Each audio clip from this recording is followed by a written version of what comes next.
Le 5 décembre approche à grands pas, et c'est toute la France qui retient son souffle pour cette mobilisation qui s'annonce massive et suivie sur l'ensemble du territoire. Les Parisiens, quant à eux, très peu favorables aux Gilets jaunes, commencent à sérieusement s'inquiéter de voir la capitale totalement à l'arrêt dès le 5 décembre. Eux, les intramuros, qui sont généralement mobiles et flexibles à faire fonctionner la machine, est majoritairement favorable à Emmanuel Macron. Le moins que l'on puisse dire, c'est qu'il fallait s'y attendre depuis de longs mois maintenant.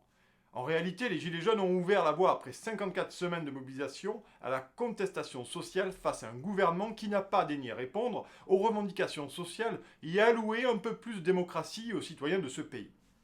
Et voilà qu'à présent, le gouvernement regroupé derrière Emmanuel Macron tente d'imposer l'explosive réforme des retraites aux Français, calquée sur une politique néolibérale et agressive. Car le programme du chef de l'État consiste à concasser en fait la France dans ce très vorace marché libéral et opposer fondamentalement aux acquis sociaux. En réalité, le projet néolibéral porté par l'Union européenne est brutal, car il frontalement opposait la souveraineté des peuples et à toute forme de démocratie. En réalité, les Gilets jaunes n'étaient que la première vague de contestation qui annonçait la convergence des colères.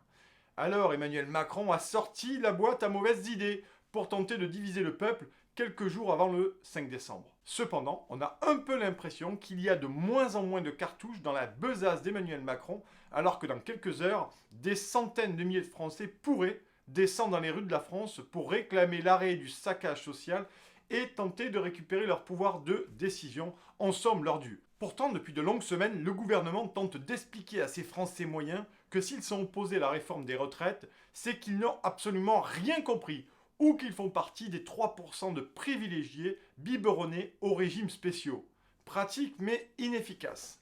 En réalité, ces Français préparent ce qui s'apparente au retour du peuple contre un pouvoir qui ne jure que par néolibéralisme, individu, marché et privatisation. Et il faut le dire, les syndicats commencent à être sérieusement dépassés car discrédités par la contestation sociale. Le 5 décembre pourrait marquer le vacillement de la politique néolibérale en France. Bye bye et vive la démocratie!